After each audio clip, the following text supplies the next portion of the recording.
Okay बच्चों, good afternoon. तो आज हम यहाँ पे देखने वाले हैं ग्राफ्स। मैंने इससे पहले वाले वीडियो में आप लोग को बताया था कि अलजेब्रिक मेथड से हमें कैसे सॉल्व करते हैं। तो अलजेब्रिक मेथड के अंदर मैंने यहाँ पे दो मेथड आप लोग को बताया था, सब्स्टिट्यूशन मेथड और एलिमिनेशन मेथड। दोनों मेथड आप लोग को, मुझे विश्वास है आप लोग को समझ आ गया होगा। अगर आप लोग को नहीं आया है तो आप जाके पुराना वीडियो दोबारा देखो। अगर फिर भी समझ नहीं आ रहा तो मेरे से डायरेक्ट आप जुड़ सकते हो, कॉन्टेक्ट करो, मैं आप लोग को पक्का बताऊंगा।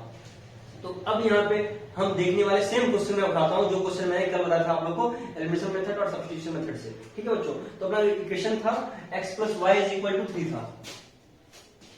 ठीक है, x plus y is equal to 3 था और सेकेंड जो था 3x minus 2y is equal to 4 था। 3x minus 2y is equal to 4 था। ठीक है बच्चों, मैंने आप लोग को बताया था बच्चों, यहाँ पे साइड में लिख देता हूँ, प्लस को ध्यान रखना है आप लोग को। ठीक है, a1 upon a2 is not equal to b1 upon b2 था। तो क्या ग्राफ बन रहा था? इंटरसेक्टिंग ग्राफ बन रहा था। ठीक है बच्चों, क्या बन रहा था? इंटरसेक्टिंग। इंटरसेक्टिंग का मतलब क्या होता है बच्चों? One solution. ठीक है ना, क्या होता है? One solution. ओके ना। अगर आपको a1 अपॉन a2 क्या कहते हैं बच्चों? को इंसिडेंट। ठीक है, कोइंसिडेंट का मतलब जो होता है ना, एक पे एक लाइन पे दूसरी लाइन, एक लाइन पे दूसरी लाइन का मतलब क्या होता है कि हर एक पॉइंट पे कटना। अगर हर एक पॉइंट पे एक दूसरे को लाइन काट रहा है आपस में, तो इसका मतलब क्या हुआ? मैनी सॉल्यूशन हुआ। ठीक है, तो हम यहाँ पे क्या लिखेंगे? Many solution. मैंने इसे बता रखा बच्चों, आप लोग पहले वाली वीडियो जाके देखो, तब समझ आ जाएगा आसानी से। अब थर्ड था a1 upon a2 is equal to b1 upon b2 is not equal to c1 upon c2। तो इस टाइम में क्या था? इंटरसेक्टिंग। अब आता है पैरेलल। पैरेलल का मतलब समझते हो बच्चों कि दो लाइन आपस में कभी कट नहीं करेगा। कट नहीं करने का मतलब नो सॉल्यूशन।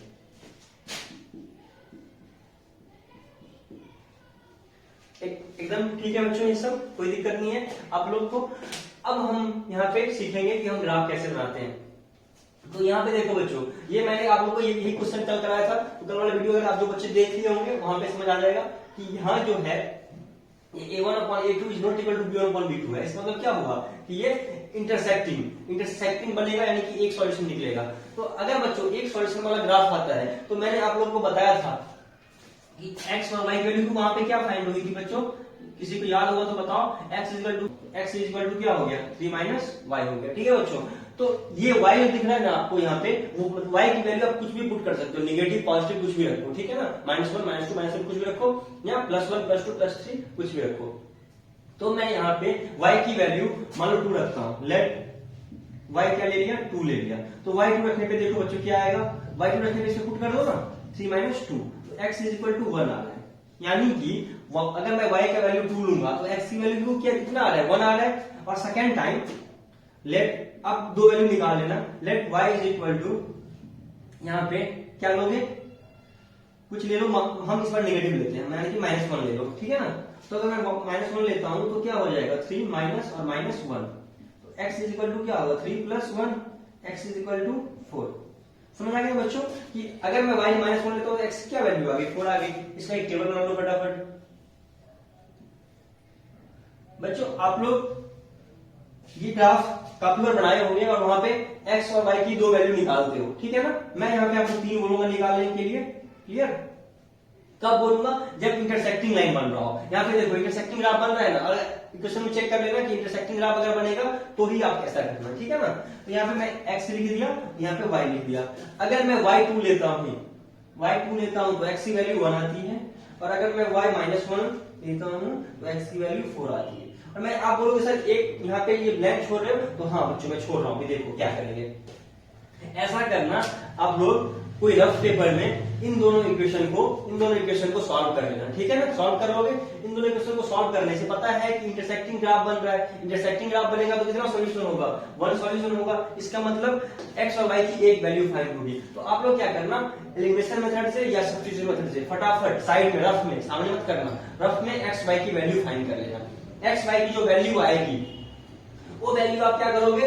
इसमें रख दोगे, एक मतलब थर्ड वाले में, थर्ड जो ब्लैंक दिख रहा है। ठीक है, वो भी आप निकालोगे। यहाँ पे मैंने लेट y 2 लिखा, y 2 -1 लिखा।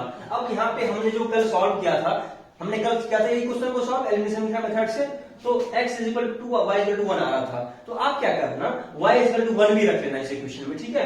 वो आप y इज इक्वल टू 2 तो रखोगे अपने मन से, y इज इक्वल टू -1 तो रखोगे, बट मेरे मतलब कहने से आप लोग क्या करना, जो वहां से y की वैल्यू फाइंड होगी वो भी रख लेना। यानी कि मैं बोल रहा हूं आप लोग को यहाँ पे कि y इज इक्वल टू 1 भी रख लेना एक बार, ठीक है बच्चों। क्यों रखोगे, क्योंकि यहाँ पे x y की वैल्यू आप लोग को एलिमिनेशन मेथड से सॉल्व करके आया हुआ है, ठीक है। अब अंतिम में यही आगे आंसर होगा, यही और यहीं पे ग्राफ कटेगा, तो आप लोग को आसानी हो जाएगा वैल्यू फाइंड करने में, ठीक है। तो y इज इक्वल टू 1 हो गया, तो 1 रखने पे x is equal to 3 minus y था, तो 3 माइनस 1 हो जाएगा। x की वैल्यू क्या आ गई, 2 आ गई बच्चों, ये आपको दिखाना है। तो यहाँ पे y1 लेने पे x की वैल्यू क्या आ रही है, 2 आ रही है। ये चीज मैं बताने जा रहा था आपको ट्रिक, कि ये दो तो आप अपने मन से रखोगे, दो वैल्यू आप मेरे मन से मत रखना, बट तीसरी वैल्यू आप मेरे मन से रखोगे, ये वैल्यू कहां से आएगा, तो ये वैल्यू आपको एलिमिनेशन मेथड से सॉल्व करके आएगा। आप लोग चुपके से एलिमिनेशन मेथड में या सॉरी मतलब रफ में करके आप लोग यहाँ से x y की वैल्यू फाइंड करो और यहाँ पे वो वैल्यू रख देना, ये आप मेरे मन से रखोगे, ये आप, ठीक है, और ये दोनों वैल्यू आप अपने मन से रखोगे, ठीक है। वही चीज बताना चाह रहा हूँ, सेम प्रोसेस में इसमें भी करूंगा। यहाँ भी आप 2y को उधर लेके जाओ, 4 प्लस 2y हो जाएगा बच्चों। अब देखो 3 जो है x के साथ मल्टीप्लाई हो रहा है, तो ये 3 क्या होगा, उधर जाकर डिवाइड होगा, 4 प्लस 2y अपॉन 3। फिर से हम सेम प्रोसेस करेंगे। एक तो हमें कॉमन वैल्यू पता है, यानी कि ये जो वैल्यू है ना बच्चों, ये इस इक्वेशन के लिए भी है और इस इक्वेशन के लिए भी है, तो एक वैल्यू आप लोग कॉमन रखना, y इक्वल टू 1 और x इक्वल टू 2 अपने आप आएगा, ठीक है ना। तो एक वैल्यू कॉमन रखना और बाकी दो वैल्यू डिफरेंट आएगा, अपने आप आएगा, आपको रखने की जरूरत नहीं है, तो आप कुछ भी रख लेना अपने मन से। तो यहाँ पे देखो बच्चों, अगर मैं y क्या रखता हूं, लेट y देखो y किस क्या रखने पे फ्रैक्शन के फॉर्म में नहीं आएगा, तो अगर मैं यहाँ पे y 3 रखता हूं तो फ्रैक्शन के फॉर्म में आ जाएगा। 4 रखूंगा तो 4 2 जा 8 प्लस 4 क्या होगा, 12 आएगा, ठीक है बच्चों। तो यहाँ पे हम क्या रख रहे हैं, 4 बोला था मैंने, हाँ y 4 रख लो, तो y 4 रखने पे 4 plus 2 into 4 upon 3, 4 plus 8 upon 3, 8 plus 4 12 by 3। देखो बच्चों करके क्या आ गया, 4 आ गया। x की जो वैल्यू आ गई 4 आ गई। x की वैल्यू 4 कब आई, जब हमने यहाँ पे y क्या रखा, 4 रखा, ठीक है। y जब 4 रखा तो x की वैल्यू भी 4 आ गई। अब यहाँ पे देखो अगर आप y1 लेते हो, देखो यहाँ पे मैंने बोला था y1 लेने के लिए, y कॉमन वैल्यू है, y आप लेना ही पड़ेगा 1। ये मतलब मेरे बोलने से लोगे आप लोग, ठीक है। एक बार आप लेट y इक्वल टू 1 रख लो यहाँ पे, तो क्या होगा, x is equal to 4 plus 2 into 1 upon 3, तो 2 1 जा 2, 4 प्लस 2 6 अपॉन 3 आ रहा है बच्चों। देखो 2 आ गया ना, x की वैल्यू क्या आ गया, 2 आ गया y1 लेने पे, ठीक है। ये आप मेरे कहने पे लोग बच्चों, मैं बार बार बोलता हूँ, ये चीज ध्यान रखना है आप लोग को, तभी आपका क्वेश्चन 100% सही होगा। अगर आप एक वैल्यू कॉमन ले लोगे तो 100% आपका मतलब सही होगा। कॉमन वैल्यू कहां से आएगा, तो एलिमिनेशन मेथड से दोनों को सॉल्व कर लो फटाफट रफ में, और वहां से कॉमन वैल्यू आएगा, ठीक है बच्चों, सारा क्लियर। अब यहाँ पे 2 बना, और तीसरा वैल्यू बताओ y का हम क्या रखेंगे यहाँ पे, हाँ y का वैल्यू -2 रख सकते हो बच्चों। y मैं यहाँ पे ले लेता हूँ -2, तो यहाँ पे देखो 4 प्लस 2 इंटू -2 अपॉन 3, तो 4 प्लस माइनस माइनस बच्चों 2 2 जा 4 अपॉन 3, इसका मतलब क्या हुआ, 0 बाय 3। समथिंग से डिवाइड देंगे 0 होगा, x की वैल्यू क्या आ गई, 0 आ गई। इसका भी टेबल बना लो बच्चों फटाफट। अब मैं इसको रफ करूंगा, तो इसलिए आप लोग नोट करते जाओ साथ में। x y, x क्या है बच्चों, 4 है, 4x की वैल्यू 4 कब है, जब y हमने 4 रखा था। अब जब हमने y1 लिया तो x की वैल्यू क्या आई थी, 2 आई थी बच्चों, ठीक है क्लियर। अब x 0 कब आया, जब हम y की वैल्यू -2 लिया। तो यहाँ पे आपको 2 टेबल दिख रहा होगा बच्चों। एक चीज आपको और ध्यान रखना है, छोटी छोटी बातें यहाँ पे होता है, तो जो ये टेबल आप लिखे हो इसके ऊपर आप इक्वेशन का नाम भी लिख देना, 3x - 2y = 4। इसका मतलब ये जो ग्राफ है, ये जो टेबल है वो इस इक्वेशन का टेबल है। और यहाँ पे भी ऊपर लिख देना आप लोग कि x + y = 3, ठीक है। यहाँ तक क्लियर है। अब मैं इसको इरेज कर रहा हूं, और अगर आपको स्क्रीनशॉट लेना तो फटाफट स्क्रीनशॉट ले लो, और मैं इसका ग्राफ बस अपना ग्राफ बनाना बच रहा है, ठीक है बच्चों। ओके बच्चों, तो आप लोग को यहाँ पे ग्राफ दिख रहा होगा, दोनों ये टेबल दिख रहा है, ठीक है।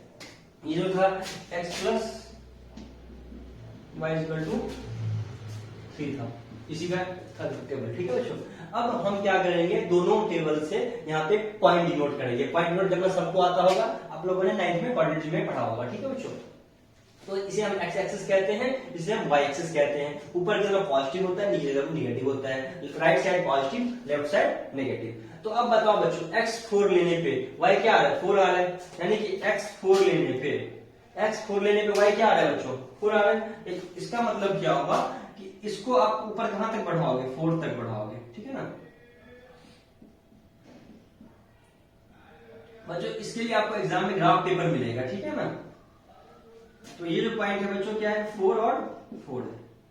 ठीक है ना, 4 पर आ गया। अब क्या है, x2 और y1, यानी कि x एक्सिस को 2 देखो, यहां पे दिख रहा है, और y एक्सिस का 1 है। ठीक है बच्चों, तो इसको कहां तक बढ़ाओगे, 1 तक बढ़ाओगे, इसको 2 तक बढ़ाओगे।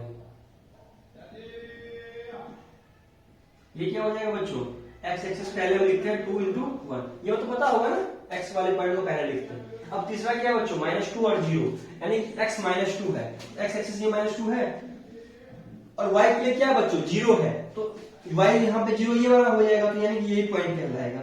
इसका मतलब क्या हुआ, इस पॉइंट का नाम क्या होगा, -2 और 0। अब क्या करेंगे बच्चों, इन पॉइंट को आप मिला दो। ठीक है, ये थोड़ा सा बच्चों नहीं मिलेगा, आपको एक स्ट्रेट लाइन यहाँ पे ग्राफ बनना चाहिए, जो कि थोड़ा सा क्या है, ये मैंने ग्राफ पेपर पे नहीं बनाया, स्केल पे नहीं बनाया, तो कुछ ऐसे बनेगा ग्राफ। ठीक है ना, ये बच्चों लाइन टेढ़ा हो गया थोड़ा सा, लेकिन सीधा ग्राफ बनेगा अपना। कैसे ग्राफ बनेगा, सीधा ग्राफ बनेगा। थोड़ा सा इसको सीधा कर लो,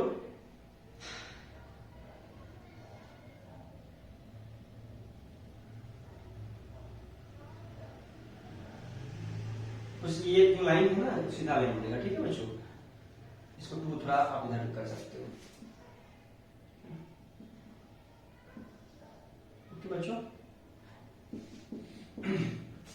और ये जो मान लो, इसको अंदर था -1 मान लो, इसको 2 मान लो। ठीक है ना, -2 और 0, ये -2 था, -3 -4 -5। ओके ना, कोई दिक्कत नहीं है। अब ये आपका मतलब सीधा लाइन बनेगा। ठीक है, तो ये स्ट्रेट लाइन एक हो गया। ये जो है किस इक्वेशन का है, वो भी आपको लिखना है यहाँ पे, 3x - 2y = 4 है। ओके बच्चों, अब देखो, अब तीसरा क्या है, सॉरी, अब सेकंड का टेबल कैसा बनेगा, x1 है और y2 है। x1 देखो कहां दिख रहा है आप लोग को, x1 ये दिख रहा है, और y क्या है, 2 है, यानी कि ये वाला हो जाएगा। ठीक है, और सेकंड क्या है, 4 और -1, 4 और -1, x 4 है और y -1 है। बच्चों कुछ यहाँ है। ओके, अब क्या होगा बच्चों, यहाँ पे हमें क्या करना है, 2 1 तो आप लोगों को सेम कॉमन पॉइंट दिख रहा होगा, जहां पे कॉमन पॉइंट दिखता है वही क्या होता है बच्चों, इसका आंसर होगा। तो आपको क्या करना है, यहाँ पे लाइन मिला देना है। ठीक है ना, इन लाइन को मिला दो। तो यहाँ पे देखो बच्चों, ये यहाँ पे 2 लाइन दिख रहा होगा आप लोग को, इस लाइन का इक्वेशन का नाम डाल दो। यहाँ पे आप कहीं पे लिख सकते हो, इधर लिख देता हूं मैं, इधर स्पेशल यहाँ पे लिखो 4 और -1, पॉइंट का नाम डाल दो, और एक पॉइंट और था, मैंने 2 1 लिख दिया है, और इस पॉइंट का नाम क्या है, x1 है और 2 है। ठीक है बच्चों, थोड़ा सा फ्रेश करना आप लोग। ठीक है, हो जाएगा, कोई दिक्कत नहीं, आसान सा है।